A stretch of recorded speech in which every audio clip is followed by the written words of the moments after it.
OneCNC CAD CAM Made easy. In this example, let's take a look at collision detection in regards to flute length.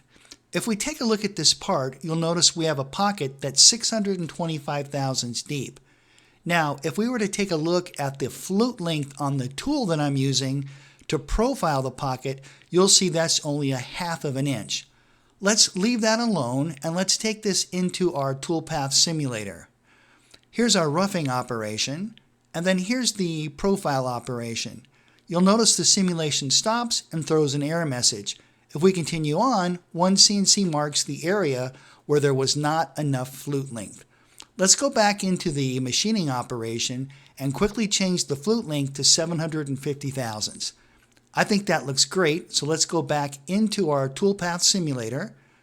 We'll simulate the toolpath with the collision detection still turned on, and now you'll notice the profile operation executes without any errors. OneCNC CAD CAM made easy. And don't forget to click the subscribe button.